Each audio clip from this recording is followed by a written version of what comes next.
Welcome friends. 5 types के noun होते हैं: common noun, proper noun, collective noun, material noun and abstract noun.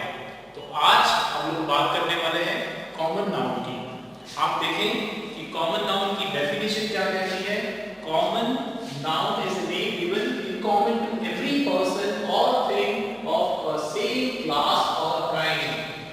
एक common इस तरह से किसी एक बड़े से कैटेगरी, बड़ी सी क्लास या बड़ा सा ग्रुप, उसको जब हम एक साथ बोलते हैं, उसको जब नाम देते हैं तो वो कॉमन नाउन में कहलाता है।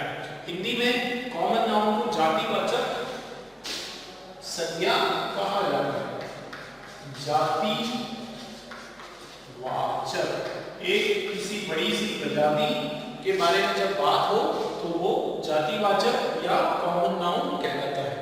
अब इसमें डेफिनेशन के हिसाब से देखें तो ऐसे नाम जो कॉमनली लिए जाते हैं, इन कॉमन, जो बिल्कुल कॉमनली बहुत सामान्यतः लिए जाते हैं, हर एक पर्सन उसमें इंक्लूड हो जाता है, हर एक वस्तु उसमें इंक्लूड हो जाती है और वो सेम क्लास या सेम काइंड की होती है। जैसे अगर मैं बात करूं मैन, तो मैन में मानव, इंसान, व्यक्ति, उसकी पूरी क्लास, पूरे व्यक्ति, सारे मैन, सारे उसमें आ गए। अगर मैं बात करूं काऊ, तो जितनी भी काऊ है सारी काउज इसके अंदर आ गई। अब एक और डेफिनेशन से देखते हैं, it shows the caste. Common noun जो है कास्ट बताती है, हिंदू, मुस्लिम, कोई भी कास्ट, धर्म बताती है, कास्ट बताती है। एग्जाम्पल हिंदू, या कोई क्लास बताती है, कोई क्लास, या फिर किसी स्पीशीज के बारे में बात करते हैं, मैन, वुमेन, ठीक है, किसी स्पीशीज की बात करते हैं, एनिमल, किसी वस्तु की बात करते हैं, table, chair.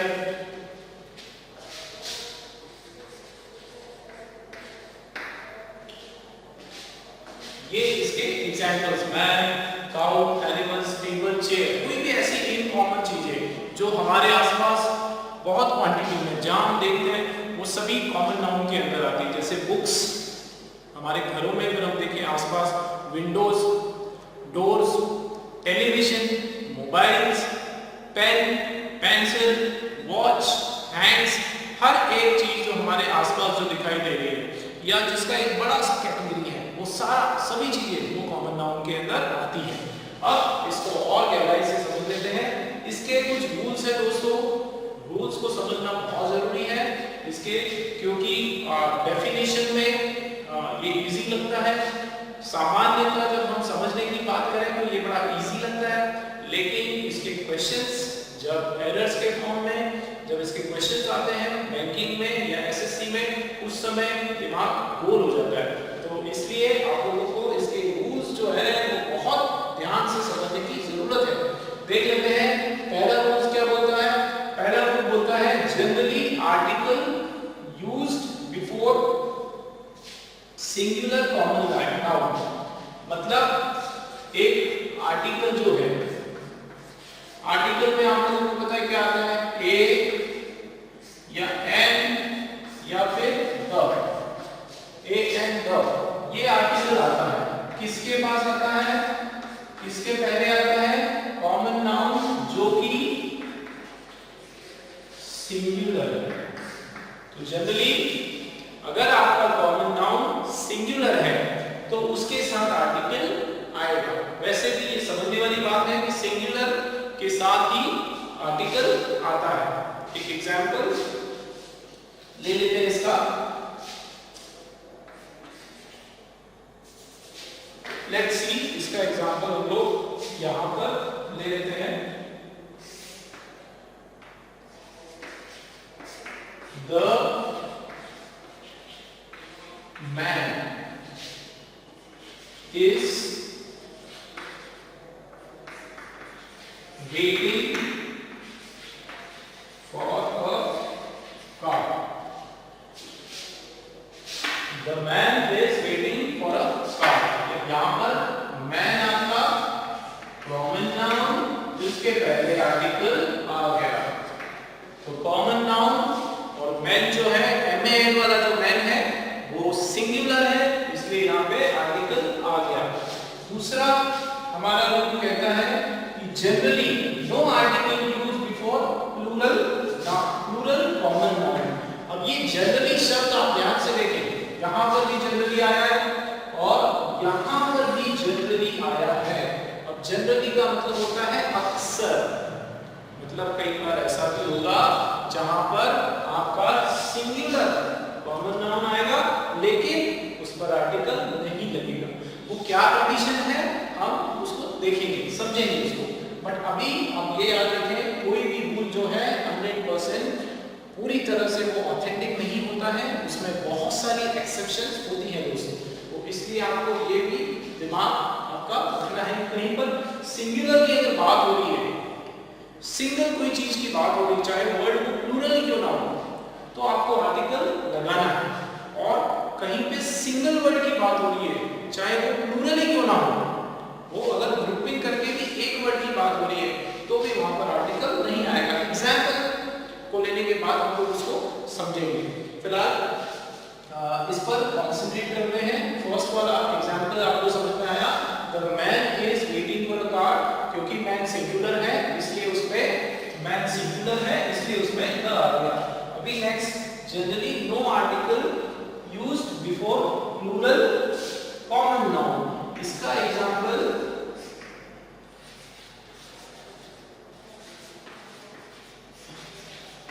Students are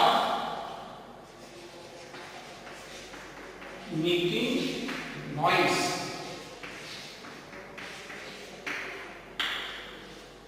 students are making noise. अब इसको देखें, स्टूडेंट कॉमन नाउन, एस एक से ज्यादा स्टूडेंट मतलब plural, so this is plural common noun means there will be no article.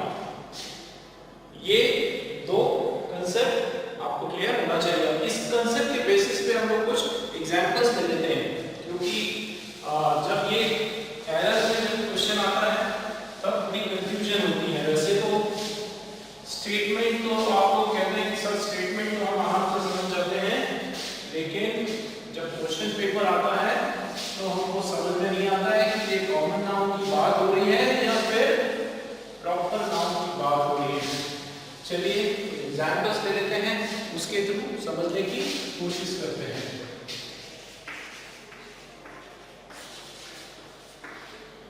Example to find the error.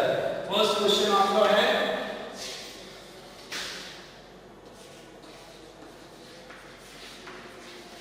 lawyer is making notes।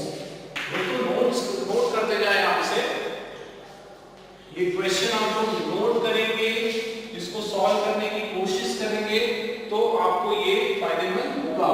अब इसमें आप देखें आपको करना क्या है, फाइंड द एरर। आपको एक्चुअली बताना है कि ये सेंटेंस करेक्ट है या नहीं है, और अगर इसमें कोई एरर है तो कहां पर इंप्रूवमेंट है ये आप लोगों को बताना है। चलिए, लॉयर इज मेकिंग नोट्स, फिर next sentence, he is writer, he is writer.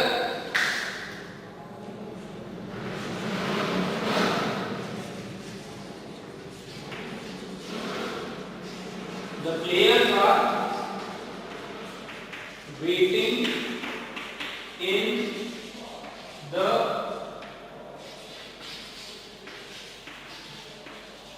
stadium. The players are waiting in the stadium. Fourth, the teacher is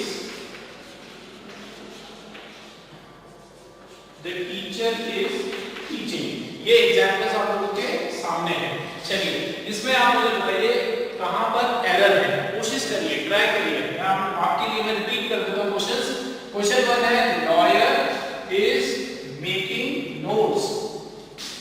next है, ही इज राइटर।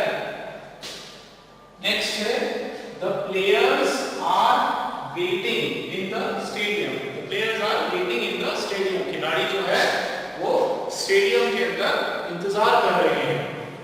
नेक्स्ट है teacher is, the teacher is teaching. इसमें आपको बताना है कि कुछ कहाँ गलती है, कहाँ पर एरर है। चलिए जल्दी से आप लोग कोशिश करिए, जल्दी से ट्राई करिए, फिर हम लोग इसको डिस्कस करेंगे।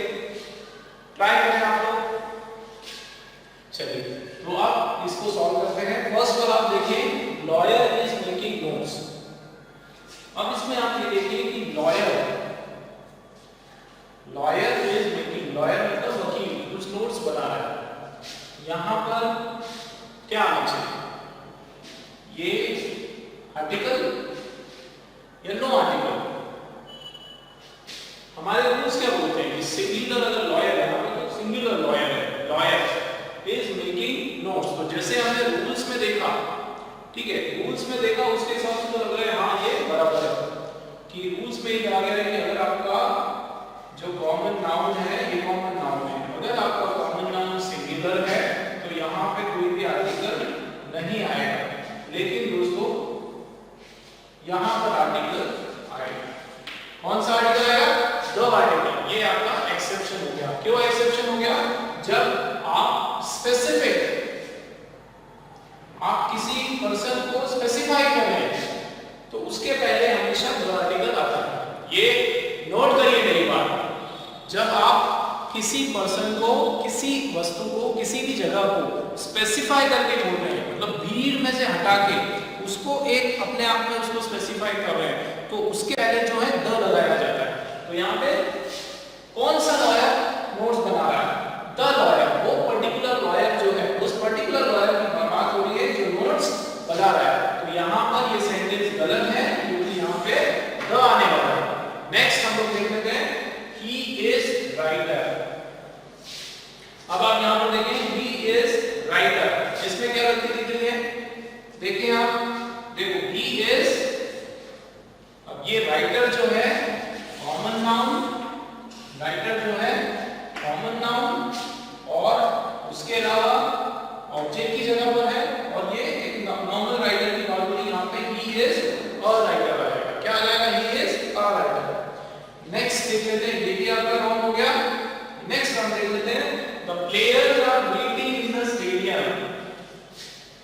The players are waiting in the stadium, the players are waiting in the stadium. The players यहां पर कुछ स्पेसिफिक हो रहेगा। द प्लेयर्स, पहले तो ये प्लूरल है, प्लूरल के साथ यहाँ पे आर्टिकल द की जरूरत नहीं है क्योंकि हम लोग इसमें कुछ स्पेसिफाई नहीं कर रहे हैं। इसमें कौन से पर्टिकुलर प्लेयर्स उसकी बात नहीं हो रही है, नॉर्मली प्लेयर्स की बात हो रही है। ये नॉर्मल में जो प्लेयर्स है वो स्टेडियम में इंतजार कर रहे हैं। इसमें कोई उस प्लेयर को चिन्हित नहीं कर रहे हैं हम लोग। तो जब हम किसी को चिन्हित नहीं कर रहे हैं, स्पेसिफाई नहीं कर रहे हैं, तो उस कंडीशन में जो है द नहीं लगेंगे। ये सेंटेंस आपका wrong. The teacher is teaching, इसका आप मुझे बताएं। The teacher is teaching. अब देखो पढ़ा रहे हैं टीचिंग, कौन पढ़ा रहा है? टीचर। कौन सी टीचर? वो टीचर। तो द का यहाँ पे मीनिंग निकल के आ रहा है कि वो मैडम पढ़ा, द टीचर हमारी। ये इसमें भी हमने स्पेसिफिक टीचर की बात कर ली, ऐसे टीचर की, एक पर्टिकुलर टीचर, ऐसे टीचर जिनके बारे में हमको पूरी इंफॉर्मेशन है, ठीक है। तो यहाँ पे भी जो है टीचर जो शब्द है वो स्पेसिफाई हो गया। तो जब आप स्पेसिफिक चीजों की बात करते हो, पहली बात। दूसरी बात, जब स्टार्टिंग में है आपका प्रॉपर नाउन तो चांसेस ज्यादा है द लगने के। तो यहाँ पे जो है द करेक्ट है। तो ये आप लोग अपने आप को मार्किंग दे, कितने राइट है कितने रॉन्ग है, ठीक है। तो लगभग 3 में से 1 सही, लास्ट वाला सही। अब इसमें एक और रूल है, वो हम लोग स्टडी कर लेते हैं।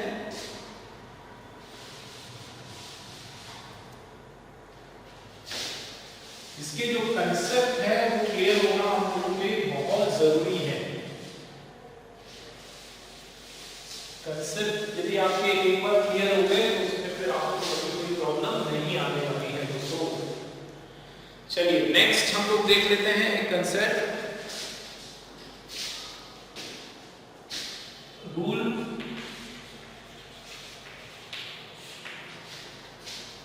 Number 3।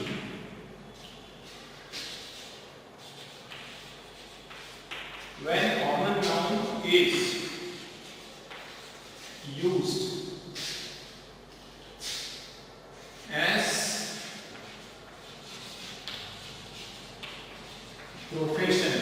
When common noun is used as profession.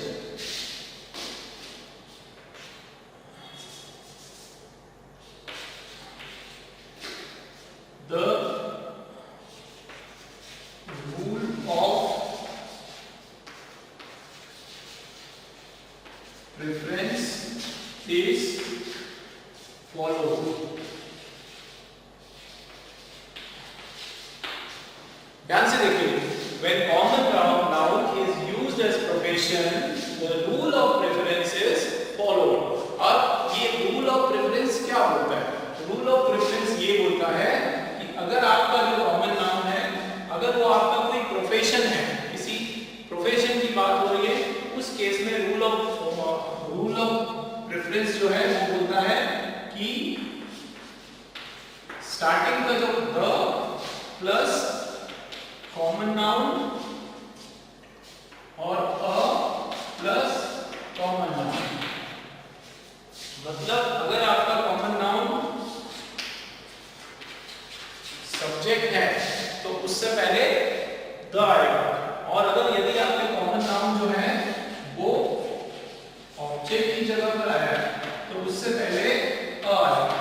Rule of preference ये बोलता है किस कंडीशन में, जब आप किसी प्रोफेशन की बात करें उस केस में।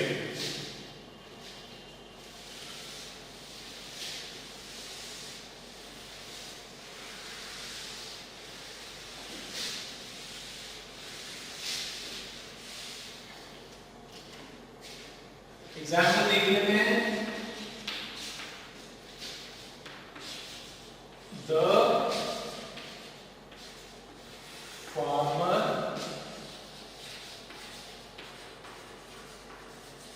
cultivates a farm. The farmer profession है, फार्मिंग जो है प्रोफेशन है, और ये क्या है, सब्जेक्ट पर है, सब्जेक्ट की जगह पर कॉमन नाउन है, तो यहाँ पर आर्टिकल द आने वाला है। कौन सा आर्टिकल आएगा, आर्टिकल द। यहाँ पर फॉर्म जो है ऑब्जेक्ट की जगह पर है तो आर्टिकल ए आएगा। क्लियर है दोस्तों? नेक्स्ट देख लेते हैं।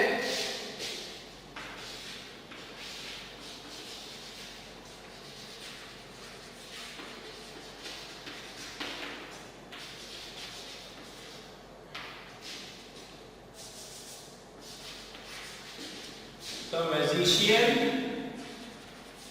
plays a trick. ध्यान से देखिए एग्जाम्पल को, द मैजिशियन वापस ये किसकी जगह पर है, सब्जेक्ट की जगह पर कॉमन नाउन है, सब्जेक्ट की जगह पर कॉमन नाउन है तो आर्टिकल द आएगा, और यहाँ पर ट्रिक जो है ऑब्जेक्ट की जगह है तो आर्टिकल अ आएगा। क्लियर है आपको? तीन रूल की हमने बात की। पहला रूल, जो नॉर्मली कॉमन नाउन अगर आपका सिंगुलर फॉर्म में है तो उसमें आर्टिकल लगेगा, क्योंकि वैसे भी सिंगुलर के साथ आर्टिकल आता है। दूसरा रूल हमने देखा कि अगर यदि कॉमन नाउन प्लूरल फॉर्म में है तो आर्टिकल नहीं आता है, जनरली आर्टिकल नहीं आता है। प्रोफेशन की अगर हम बात करें, स्टार्टिंग अगर हमारा जो सेंटेंस है वो प्रोफेशन से स्टार्ट हो रहा है तो उस कंडीशन में रूल ऑफ प्रेफरेंस लगाया जाएगा, जिसके अंदर द जो है वो शुरुआत में होगा और अ जो है वो लास्ट में होगा। अक्सर आप लोगों ने देखा भी होगा कि द से सेंटेंस शुरू हो रहा है, किसी प्रोफेशन का नाम आ रहा है और उसके बाद लास्ट में अ आ रहा है। कई बार जब हम स्पेसिफिक की बातें करते हैं, स्पेसिफाई करते हैं, तो उसमें अगले बदले द भी आ सकता है। चलिए, ये हमारे कुछ रूल्स की बात हो गई। अब हम लोग बात कर लेते हैं नेक्स्ट, हमारा नाउन कलेक्टिव नाउन। आप लोग इसको नोट करें।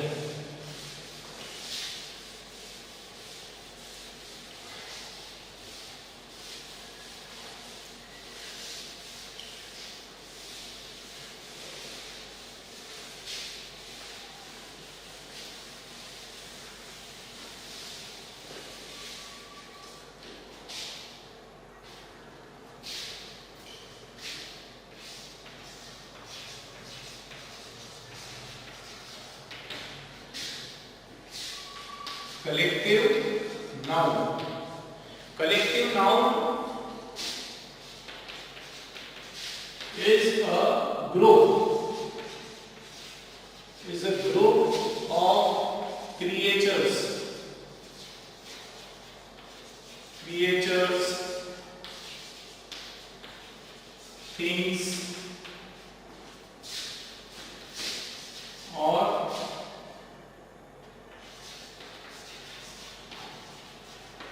different groups. कोई भी अलग अलग समूह, इसका हिंदी में होता है समूहवाचक.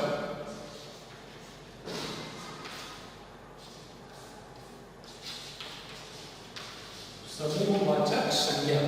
तो कोई भी ऐसा ग्रुप, क्रिएचर का ग्रुप या फिर किसी मटेरियल का ग्रुप या एक ही प्रकार की कोई वस्तु है, एक ही प्रकार के कोई एनिमल्स हैं, एक ही जैसे कोई बर्ड्स हैं, एक ही जैसा कोई है, जैसे ग्रुपिंग्स है, जैसे बहुत सारी स्टिक्स, लकड़ियां एक साथ हमने कर दी, उसका ग्रुप है. जैसे एक एग्जांपल देखते हैं, जैसे अ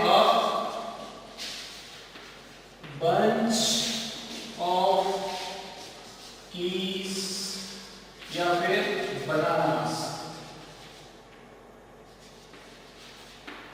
A bunch of keys and bananas, या फिर a gaggle of geese. gaggle of geese जो है पक्षी का जो समूह है उसको gaggle बोलते हैं. Then a band of musician. A band of musician या an army of ants या a class of students. A class of students. ये कुछ एग्जाम्पल्स हैं. बंच जो है वो स्पेसिफिक बनाना से इनके लिए आता है.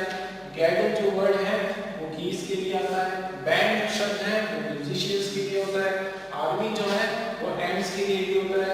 सोल्जर्स के लिए भी होता है.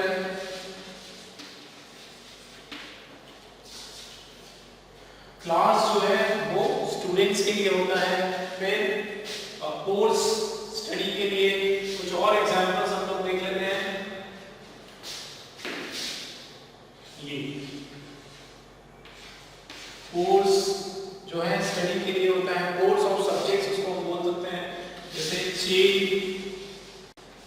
चेन शब्द, कुछ और भी शब्द है, बहुत सारे वर्ड हैं. चेन हो गया, वैली हो गया, बटालियन हो गया.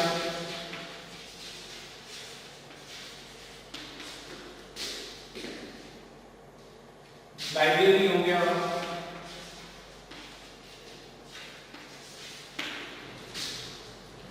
शोल हो गया, शोल ऑफ फिशेस, फिशेस के लिए बोलते हैं. शोल ऑफ फिशेस हो गया. ब्रूड ऑफ किटन्स हो गया.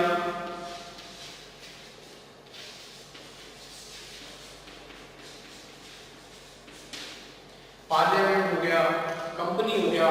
ये सारे जो वर्ड्स हैं ये सारे कलेक्टिव नाउन्स में आते हैं. इसके कुछ एरर के क्वेश्चंस हम लोग देख लेते हैं.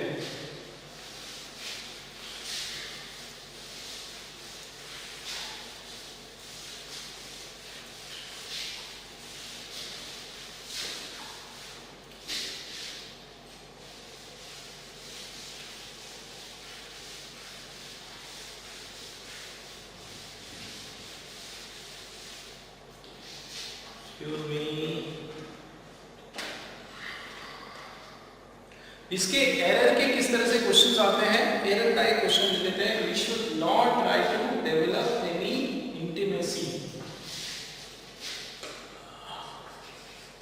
क्वेश्चन देख लेते हैं. ये इंपॉर्टेंट क्वेश्चन है दोस्तों, नोट भी करें इसे.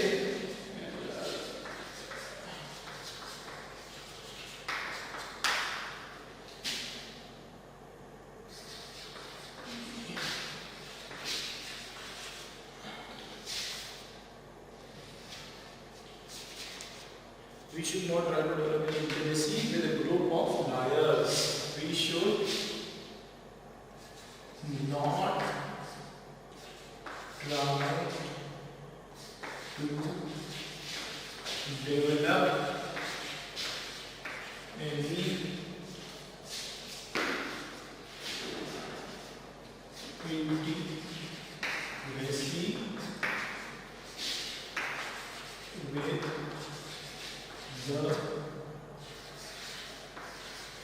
with the group of liars. We should not try to develop any intimacy with a group of liars. अब इसके एरर डिटेक्शन के क्वेश्चंस कैसे आते हैं देखिए इसको, ये आपका एक क्वेश्चन है, इसको उन्होंने 4 सेक्शन में डिवाइड कर दिया, ठीक है। फर्स्ट सेक्शन इसको ए दे दिया, try to develop, second section B दे दिया, एनी इंटीमेसी विद सी हो गया, और द ग्रुप ऑफ लायर्स ये आपका डी सेक्शन हो गया, और आपका ई जो है इसमें नो एरर्स, ये आपका ई सेक्शन। अब इसमें किसी एक सेक्शन में एरर है, आप लोगों को इसमें एरर डिटेक्ट करना है। चलिए बताइए, फर्स्ट वापस इसको समझते हैं क्वेश्चन को। We should not try to develop any intimacy. Intimacy का मतलब होता है क्लोज रिलेशन। इंटीमेसी का मतलब होता है क्लोज रिलेशन। हमको जो है क्लोज रिलेशन नहीं, एक व्यवहार नहीं बनाना चाहिए। किसके साथ नहीं बनाना चाहिए? With a group of lawyers. Lawyers कौन होता है? झूठा, जो लोग झूठ बोलते हैं, जो ठग होते हैं, ठीक है, बेईमान लोग जो होते हैं, उनके साथ जो है हमको कोई रिश्ता, क्लोज रिश्ता नहीं रखना चाहिए। तो with a group of lawyers. अब इसमें चलिए आप लोग भी कोशिश करें, बताएं इसमें कि क्या इसमें एरर है। वी शुड नॉट कुछ भी गड़बड़ नहीं करना है। ट्राई टू, कोशिश नहीं करना चाहिए। Try to develop. Try to, to कभी भी शब्द आया, कभी भी टू वाला वर्ड आता है तो टू के बाद जो है वर्ब का फर्स्ट फॉर्म लगेगा, तो इसमें कोई प्रॉब्लम नहीं है। वर्ब का जो है फर्स्ट फॉर्म है ना। ट्राई टू डेवलप, तो वर्ब का हमेशा फर्स्ट फॉर्म लगा हुआ है। एनी, कोई क्या? इंटीमेसी क्या? इंटीमेसी मतलब एक क्लोज रिलेशन, ठीक है, नहीं होना चाहिए। किसके साथ? With the group of lawyer. अभी क्योंकि हम लोग क्या पढ़ रहे हैं? कलेक्टिव नाउन हम लोग पढ़ रहे हैं। कलेक्टिव नाउन का हम लोग एरर देख रहे हैं, तो आप इसमें देखें ग्रुप ऑफ लायर्स। अब ये ग्रुप ऑफ लायर में ग्रुप गलत है। लायर्स के साथ जो है ग्रुप नहीं आएगा। लायर्स के साथ जो है कौन सा वर्ड आता है? पैक आता है। Pack of lawyers. क्या आता है दोस्तों? Pack of lawyers. तो ये आपको याद रखना है कि इसके कलेक्टिव नाउन्स के बहुत सारे ग्रुप्स आपको याद करना है। इसकी वोकैबुलरी पार्ट जब हम करने वाले हैं, उसमें जितने भी कलेक्टिव नाउन्स हैं वो सारे कलेक्टिव नाउन्स हम लोग डिटेल में पढ़ने वाले हैं। तो अभी इसको आप ध्यान रखें कि ग्रुप के बदले पैक ऑफ लायर्स आता है।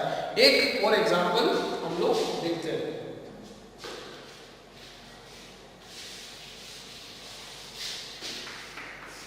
नेक्स्ट एग्जांपल है, a stock of lecturers on this topic will be fruitful.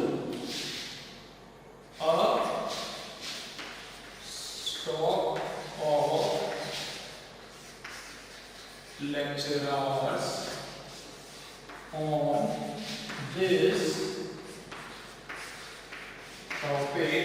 of lecturers on this topic will be fruitful to the students. A stock of lecturers on this topic will be fruitful to the student. Stock of lecturer A on this topic, B will be fruitful, C to the lecturer, to the student, D, and E one is no error. This is even. Let's see which one is incorrect. Now look at this. Let's see again. A stock of lecturers on this topic will be fruitful to the students. क्या लग रहा है? अब जब होता क्या है कि हम जब किसी एरर डिटेक्शन में जाते हैं तो एरर डिटेक्शन में जो है हमको सभी पॉइंट्स पर एकदम ध्यान लगाना होता है। ऐसा तो है नहीं कि वहां पर वो बोलेंगे कि ये जो एरर है आपका कलेक्टिव नाउन का इसमें एरर ढूंढना है, बाकी कोई एरर नहीं है ना, ऐसा तो हो ही नहीं सकता। इसलिए आपको पूरा एक एक स्टार्टिंग से एक बार स्टार्टिंग वाला जो वर्ड है उससे आपको शुरू करते हुए पूरा देखना है कि कहां पर एरर है। तो हम लोग भी वैसे ही करते हैं, स्टार्टिंग से देखते हैं। अ स्टॉक ऑफ लेक्चरर, ये कलेक्टिव नाउन देखिए, स्टॉक जो है कलेक्टिव नाउन। अब इसमें आपको ये देखना है कि लेक्चरर जो है उसके साथ स्टॉक आता है क्या? लेक्चरर के साथ स्टॉक नहीं आता है, लेक्चरर के साथ कोर्स आता है। कोर्स ऑफ लेक्चरर क्या आता है? Course of lecturers on this topic will be. अच्छा, उसके बाद एक कोर्स की बात हो रही है। किसकी बात हो रही है? लेक्चरर्स का क्या कोर्स, किस टॉपिक पर? इस टॉपिक पर। On this topic will be होगा, क्या होगा? फ्रूटफुल। यहाँ पे फ्रूटफुल का मतलब है यूजफुल, उनके लिए क्या होगा? यूजफुल होगा, उनके लिए कारगर होगा। टू द स्टूडेंट, किनके लिए? स्टूडेंट्स के लिए। तो कोर्स ऑफ लेक्चरर्स, लेक्चरर का जो कोर्स है, जो वो डिजाइन कर रहे हैं, जो वो पढ़ाने वाले हैं इस टॉपिक के ऊपर, वो बहुत ही उपयोगी होगा स्टूडेंट्स के लिए। समझ में आ रहा है दोस्तों? इसमें सही पेयरिंग होना, कलेक्टिव नाउन का सही यूज होना बहुत जरूरी है। ठीक, ये दो एग्जांपल से हमने समझे। अब मैं आप लोगों को कुछ कलेक्टिव नाउन्स के और एग्जांपल्स, कलेक्टिव नाउन्स हम लोग लिख लेते हैं। चलिए स्टार्ट राइटिंग। कुछ एग्जांपल्स हम लोग लिख लेते हैं। कुछ और एग्जांपल्स आप लोग नोट करते जाएं। क्राउड, क्राउड किसके लिए? क्राउड ऑफ पीपल, लोगों की जो भीड़ है उसके लिए क्राउड। अगर उग्र भीड़ है लोगों की तो उसके लिए मॉब शब्द का भी यूज होता है। मॉब, MOB, मॉब, लेकिन वो उग्र होते हैं। मॉब ऑफ हुलिगन्स,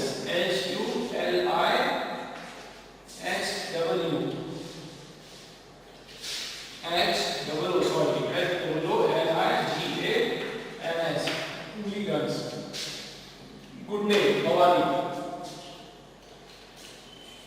उसके लिए मॉब। नॉर्मल जो लोगों की भीड़ है उसके लिए क्राउड, और ऐसे जो गुंडे बदमाश लोग हैं, बैड कैरेक्टर के लोग हैं, उनके लिए मॉब शब्द का इस्तेमाल किया जाता है। ठीक है, फिर heard, HERD, heard of kettles, heard of cattle, swarm of बीज, नेस्ट ऑफ एंट्स।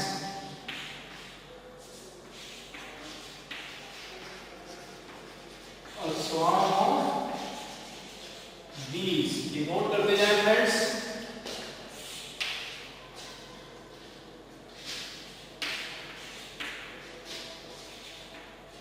और नेस्ट ऑफ एंट्स, कुछ ऐसे शब्द हैं जो आप लोगों ने कम सुने हैं, लेकिन काफी सारे हैं। इसकी आप डिटेल में वोकैब के सेक्शन में हम लोग जाएंगे तो इसका पूरा एक डिटेल में हम लोग स्टडी करेंगे।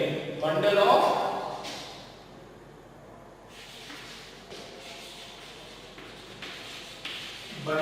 Sticks, bundle of sticks, bunch of keys, bunch का सेक्शन हमारा हो गया, bunch of keys. Fleet of sheep, fleet of ships, fleet of ships. चलिए, तो वोकैब के सेक्शन में इसको पूरा डिटेल में इसके और भी एग्जांपल्स हम लोग पढ़ने वाले हैं, और हम लोग डिटेल में समझने वाले हैं कि ये जो कलेक्टिव नाउन है किस तरह से ये इंपॉर्टेंट है। अभी तक हमने जो पढ़ा है, उम्मीद है आप लोगों को काफ़ी कुछ इस आज के सेशन से फ़ायदा मिला होगा। अगली बार नए लेक्चर के साथ वापस मैं आपके सामने हाजिर हो जाऊंगा। धन्यवाद। कलेक्टिव नाउन वो नाउन होते हैं जिसमें किसी ग्रुप की बात होती है, किसी समूह की बात होती है। कलेक्टिवली जब वस्तुओं को, चीज़ों को हम लोग एक साथ देखते हैं, एक साथ ग्रुपिंग करते हैं, तो वो सारे कलेक्टिव नाउन्स में आते हैं। जैसे हर्ड्स हो गया, गैंगल हो गया, बैंड हो गया, लाइब्रेरी हो गया, बटालियन हो गया, ऐसे बहुत सारे कलेक्टिव नाउन्स हैं। आज पर्टिकुलरली हम लोग बात कर रहे हैं रूल्स ऑफ कलेक्टिव नाउन की। ये जो कलेक्टिव नाउन के रूल्स हैं, इनके बेसिस पे ही एरर के क्वेश्चंस बनते हैं जो हमारी एसएससी में या बैंकिंग के एग्जाम्स में आते हैं। तो चलिए स्टडी करते हैं आज का रूल नंबर 1। रूल नंबर 1 हम लोग देख लेते हैं। Generally after collective noun the noun which comes next will be plural and verb will be singular. Collective noun जहां भी हमारे वाक्य में यूज होता है, उस नाउन के शब्द के बाद जो नाउन होता है वो the noun which comes next will be plural और the verb will be singular. उसके बाद जो verb आती है वो singular है। इस सेंटेंस को ठीक से समझना है तो उसको वाक्य से हम लोग एक फॉर्मूले से हम लोग देख लेते हैं। बहुत बढ़िया तरीके से आप लोगों को समझ में आएगा। देखिए, सबसे पहले आपका एक कलेक्टिव वर्ड हो गया, उसके पहले आपको शुरुआत करना है आर्टिकल से। ए या एन दोनों में से कोई एक आर्टिकल आएगा। उसके बाद ऑफ शब्द का ऑफ आता है। उसके बाद जो नाउन आएगा वो प्लूरल फॉर्म में आएगा और जो वर्ब आएगा वो सिंगुलर फॉर्म में आएगा। एक एग्जांपल देखते हैं। A choir of singer, एक ग्रुप, सिंगर्स का जो ग्रुप है उसको choir आपका ये कलेक्टिव वर्ड कहलाता है। Collective word. A choir of singer is our option singing in the hall। अब इसको आपको बताना इसमें क्या आएगा। एक्चुअली ये जो सेंटेंस है, पहले तो हमको डिसाइड करना है कि इज और आर के अंदर में से क्या आएगा, दोनों में से क्या आएगा। Acquire of singer. अब आप अगर फॉर्मूला देखें तो देखिए अक्वायर,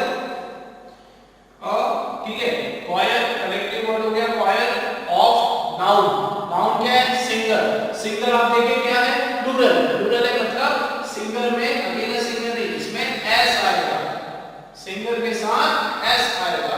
उसके बाद वर्ब जो आने वाला है वो सिंगुलर फॉर्म में होगा, तो वर्ब जो आएगा वो सिंगुलर फॉर्म में आएगा।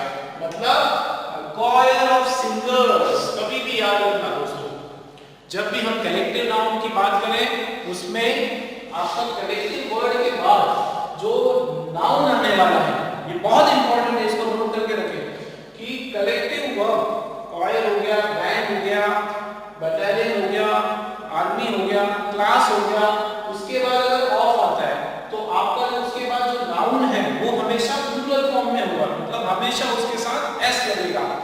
उसके बाद जो भी वर्ब आपका आने वाला है वो इज और आर, मतलब वो सिंगुलर वर्ब होगा, तो इज आएगा सिंगिंग इन दी हॉल। एक और एग्जांपल इसमें देख लेते हैं। A baby of girls is are cooking। अब बेबी क्या होता है, बेबी जो है वो भी एक ग्रुप होता है, समूह होता है, गर्ल्स का समूह ऐसा। तो baby again this is collective word, baby of girls का जो समूह है उसको बेबी कहा जाता है। अब वापस फॉर्मूले के हिसाब से देखते हैं। आर्टिकल आ गया, कलेक्टिव वर्ड आ गया, ऑफ आ गया, ऑफ के बाद गर्ल्स में एस लगा है, बिल्कुल ठीक है। और आपका वर्ब जो है वो सिंगुलर होगा, मतलब इज लगेगा। एक और एग्जांपल देख लेते हैं। A team of players is are practicing in the field। A team of players, खिलाड़ियों की जो टीम है, टीम बराबर है कलेक्टिव नाउन, कलेक्टिव वर्ड हो गया, ये आपका नाउन हो गया, नाउन क्योंकि प्लूरल में आएगा, एस बराबर है, वर्ब जो है वो सिंगुलर में आएगा, एंड इस आने वाला है प्रैक्टिसिंग इन द फील्ड। तो ये तो था पहला इसका रूल। अब बात कर लेते हैं सेकेंड रूल की।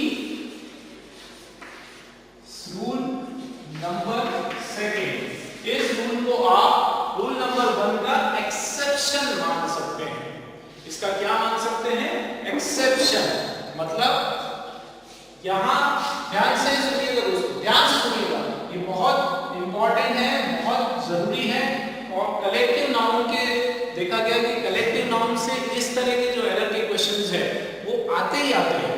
तो इसलिए ये बहुत इंपॉर्टेंट कंसेप्ट है, इसको पूरा अच्छे से आप समझने की कोशिश करिएगा। ये देखिए पहला रूल हमने क्या देखा? पहला रूल एकदम सरल भाषा में एक बार फिर से मैं बता रहा हूं कि भैया आपका अगर कोई कलेक्टिव वर्ड आया तो आपका जो नाउन आएगा उसके बाद वो प्लूरल के फॉर्म में होगा और वर्ब जो है वो आपका सिंगुलर के फॉर्म में होगा। यहां जो मैं आप लोगों को बताने वाला हूं उसमें ए फॉर्मूले से शुरू करता हूं, ए एन, उसके बाद हमारा कलेक्टिव वर्ड, उसके बाद ऑफ, उसके बाद नाउन जो है वो प्लूरल और आपका वर्ब जो है वो भी प्लूरल। अब आप बोलोगे सर क्यों कंफ्यूज कर रहे हो, इधर तो आपने सिंगुलर लिखा हुआ है और इधर आप प्लूरल पे आ गए। इसका एक एग्जांपल देख लेते हैं और उसके बाद दोस्तों मैं आपको बताता हूं कि ऐसा हुआ और क्यों हुआ। इसका एग्जांपल द jury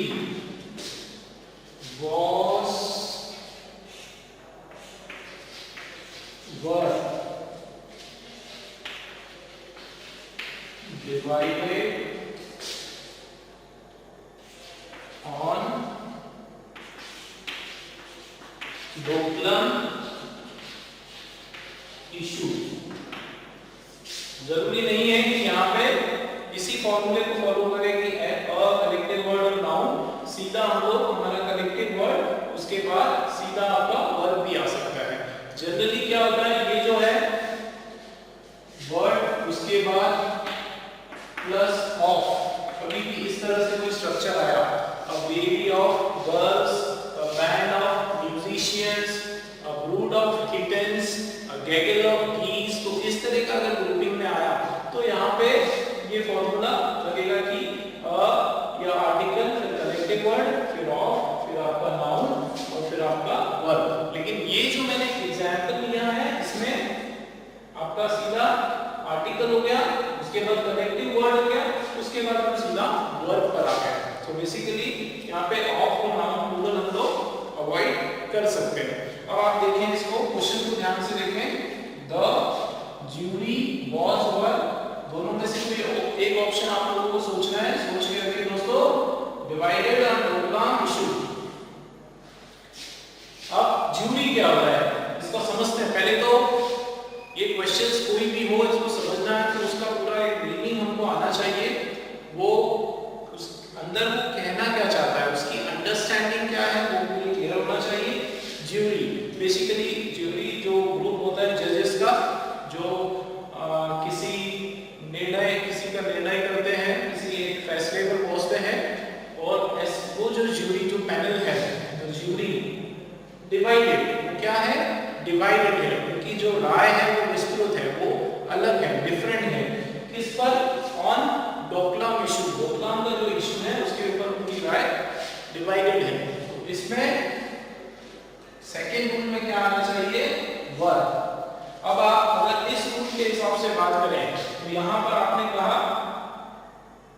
कहा कि सर यहाँ तो आपने वर्ब के साथ सिंगुलर लगाया, लेकिन इस रूल के हिसाब से सर आप वर्ब के साथ प्लूरल लगा रहे हो। तो अगर प्लूरल लगा रहे हो मतलब यहाँ पे वर्ब आ रहा है, तो ये वर्ब क्यों आया, ये प्लूरल क्यों आया, इसको हम लोग अभी समझते हैं, जरा डिटेल में समझते हैं। ये बहुत इंपॉर्टेंट है, इस तरह के क्वेश्चंस एग्जाम में आते हैं, इसको इसका जो कंसेप्ट है वो समझना बहुत जरूरी है।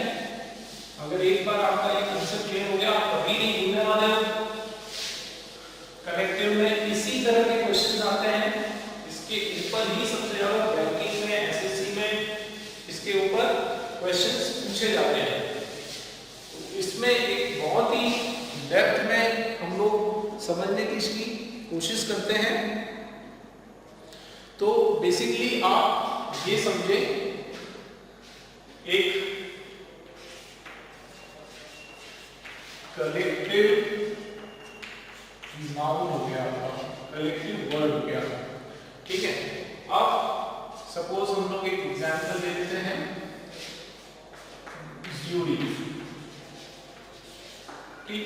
अब इसके दो तरीके हो सकते हैं, या तो ये जो कलेक्टिव नाउन है, ध्यान से सुनिएगा, या तो ये कलेक्टिव नाउन जूरी जो है ये यूनाइटेड सेंस में है। यूनाइटेड मतलब एक मत, कोई एक मत, एक साथ, एक कोई निर्णय हो रहा है, या फिर ये डिवाइडेड सेंस में। डिवाइडेड मतलब भिन्न, अलग हो रहा है, एक बिखराव आ रहा है, उसमें एक ओपिनियन उनकी बदलाव आ रही है, बिखराव आ रहा है, एक मत नहीं हो रहा है, अनेक मत, अलग अलग थॉट, सबके अलग अलग विचार, सब अलग अलग दिशा में जा रहे हैं। किसी के का कुछ कहना है, किसी का कुछ कहना है, किसी को कहीं जाना है, किसी कोई एक राय नहीं बन पा रही है, कोई एक मत नहीं बन पा रहा है, उसको हम लोग डिवाइडेड सेंस में मानेंगे। और या एक होता है यूनाइटेड, जब एक सम्मिलित, सभी मिलके एक जैसा कार्य करते हैं, सभी एक जैसा काम, एक जैसे किसी काम में करने के लिए सब एकजुट हुए हैं, उस केस में यूनाइटेड सेंस। इसका एक एग्जांपल देखते हैं, काफी अच्छे तरीके से आप इसको समझ पाएंगे।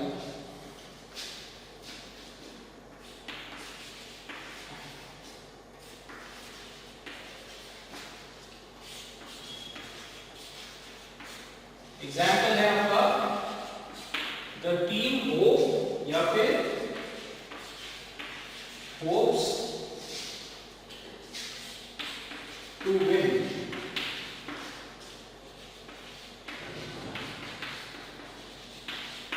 द टीम होप या hopes to win next time. अब the team hopes to win next time. अब सबसे पहले आप यहां पे टीम आपका कलेक्टिव वर्ड, टीम आपका क्या है, कलेक्टिव वर्ड है। अब हमको सबसे पहले ये पकड़ करना है कि ये जो सेंटेंस है इसका एकजुटता शो कर रहा है या फिर टूटना, बिखराव शो कर रहा है। ये दो चीजें आपको समझना है। बिल्कुल ध्यान से इस क्वेश्चन को बार बार इस सेंटेंस को पढ़ें और इसमें ये देखें कि इसके अंदर एक मत होना, एकजुट होने की बात हो रही है या फिर इसके अंदर बिखराव की बात हो रही है। तो समझते हैं, टीम होप या hopes to win next time. एक जो टीम है उस टीम ने, ध्यान से समझिए, एक जो टीम है उस टीम ने जीतने के लिए उम्मीद जताई, मतलब अगली बार जो है जीतने की उम्मीद जताई। मतलब उस टीम ने कलेक्टिवली एक होप, एक उम्मीद रखी कि ठीक है भाई, इस बार हम लोग हार गए, इस बार हमारा परफॉर्मेंस इतना अच्छा नहीं था, इस बार तो हम लोग हार गए, लेकिन अगली बार जो है हम दुश्मन के छक्के छुड़ा देंगे। तो ये क्या हो रहा है, ये सारी पूरी टीम जो है वो एकजुट है, वो पूरी टीम एक निर्णय पे आ रही है, एक डिसीजन पे आ रही है, एक दूसरे को शाबाशी दे रही है, एक दूसरे की हिम्मत जो है वो बढ़ा रही है। मतलब इसमें एकजुटता शो हो रही है। तो आपको सेंटेंस समझना पड़ेगा, आपको समझना पड़ेगा कि ये सेंटेंस में एकजुटता, एकमतता यहाँ पर है, मतलब ये यूनाइटेड सेंस में है। अगर ये यूनाइटेड सेंस में है दोस्तों, तो आपका जो कलेक्टिव नाउन है उसके बाद आपका जो एक ही ग्रुप हो गया ना, कलेक्टिव नाउन है, मतलब उसके बाद आपका जो वर्ब है वो प्लूरल फॉर्म में होगा, मतलब इसका यूनाइटेड हो गया।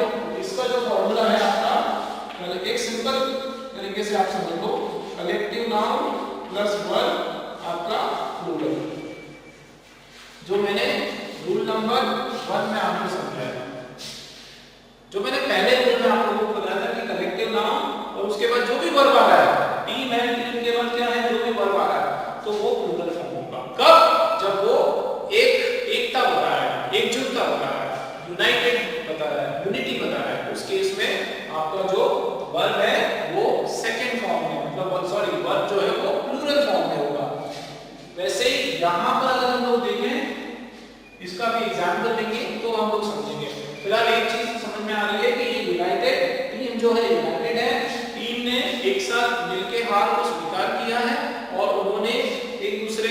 खिलाड़ियों को ढांढस बनाया कि एक साथ मिलके हम लोग जो है नेक्स्ट टाइम जीतने वाले हैं।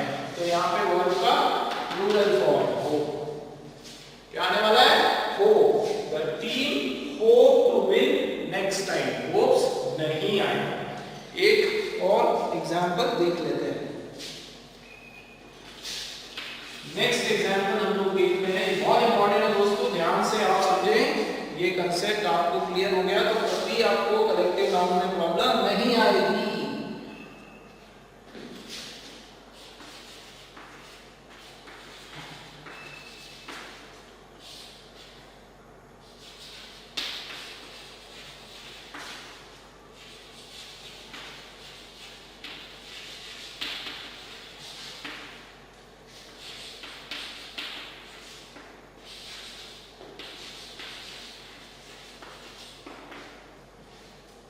अब इस सेंटेंस को आप देखें, द टीम इज या आर क्वेरलिंग लाइक चिल्ड्रन। अब आप इसको समझें, इस सेंटेंस को आप समझने की कोशिश करें कि एक टीम है। अब एक टीम में खिलाड़ी हैं और वो क्वेरल, वो झगड़ा कर रहे हैं, लड़ रहे हैं। और वो कैसे लड़ रहे हैं? बच्चों की तरह लड़ रहे हैं। अब वो कोई बच्चों की तरह कुछ आंखें दिखा रहा है, कुछ बच्चों की तरह कुछ बोल रहा है, अब्यूज कर रहा है, कुछ बच्चों की तरह चिल्ला-चूट कर रहा है, कुछ बच्चों की तरह कुछ हरकतें कर रहा है। तो मतलब एक जैसा तो नहीं कर रहे ना सब लोग। मतलब एक टीम है, उसके जो खिलाड़ी हैं, उसके जो प्लेयर्स हैं, वो क्वेरल, झगड़ा कर रहे हैं अलग-अलग तरीके से। मतलब उसमें जब वो क्वेरल कर रहे हैं तो वो इंडिविजुअली क्वेरल कर रहे हैं ना, हर एक क्वेरल कर रहे हैं। उनका कोई एक ग्रुपिंग करके क्वेरलिंग की बात नहीं आ रही। मतलब कहीं ना कहीं इसमें इस सेंटेंस में ऐसा लग रहा है, बिखराव जैसा लग रहा है। एक अलग-अलग तरीके से अपने क्वेरल्स को, अपने गुस्से को जाहिर करना दिख रहा है यहाँ पर। तो ये यहाँ पे कहीं ना कहीं डिवाइडेड सेंस आ रहा है। तो आपको ये क्वेश्चन को समझना पड़ेगा कि इसमें जो सेंस है, इसमें ओवरऑल जो टारगेट है वो डिवाइडेड फॉर्म में है। वो क्वेरल जरूर कर रहे हैं, लेकिन वो क्वेरलिंग का उनका जो स्टाइल है वो सबका डिफरेंट है, अलग-अलग। मतलब यहाँ पे जो डिवाइडेड सेंस है, मतलब आप देखें द टीम इज या आर क्वेरलिंग लाइक चिल्ड्रन। अब यहाँ पे डिवाइडेड सेंस है, तो डिवाइडेड सेंस में मैंने क्या बताया दोस्तों कि आपका कॉमन नाउन जो है उसके बाद आपका जो वर्ब होगा, कॉमन नाउन के बाद आपका जो वर्ब होगा वो सिंगुलर होगा। आपका जो वर्ब है वो सिंगुलर फॉर्म में होगा। क्लियर हो रहा है आपको? आपका जो वर्ब है वो सिंगुलर फॉर्म में होगा। मतलब द टीम के बाद इज आएगा। ये आपका फर्स्ट रूल हो गया, ये आपका सेकंड रूल हो गया। मैं आपको फिर से बता देता हूं। फर्स्ट रूल में आप जो आपने नोट किया है उसको जरा देखिए एक बार। फर्स्ट रूल में मैंने आपको बताया कि अगर आपका कलेक्टिव नाउन है और उसके बाद जो वर्ब आने वाला है वो वर्ब, अगर कलेक्टिव नाउन आपका उसके बाद जो वर्ब, उसके बाद जो नाउन है, let me right the formula again जो मैंने लिखवाया था। आपका article plus collective word plus आपका जो नाउन है वो प्लूरल फॉर्म में है। लेकिन अगर ये वाला आप अवॉइड नहीं कर सकते हो, उसके बाद बीच में ऑफ और उसके बाद अगर आपका वर्ब आता है तो वो सिंगुलर फॉर्म में, वर्ब जो है आपका वो सिंगुलर फॉर्म में। ये कब था? यूनाइटेड सेंस में। जब आप यूनाइट हो रहे हो किसी चीज पे तो आपका वर्ब जो है, सॉरी यूनाइटेड सेंस में, सॉरी प्लूरल सेंस में, यूनाइटेड की बात हो रही तो प्लूरल। और वैसे ही यहाँ पे आपका article plus common word plus अगर आपका नाउन है तो वो प्लूरल, और अगर आपका वर्ब है तो वो सिंगुलर। कब? जब आप डिवाइडेड सेंस में। तो कलेक्टिव नाउन में यदि पूरे सेंटेंस का मीनिंग एक यूनिटी से हो रहा है तो आपका वर्ब जो है वो प्लूरल होगा। और अगर सेंटेंस का मीनिंग डिवाइडेड हो रहा है, बिखराव हो रहा है, तो आपका जो वर्ब है कलेक्टिव नाउन के बाद वो सिंगुलर होगा। आज के लिए इतना ही दोस्तों, जय हिंद।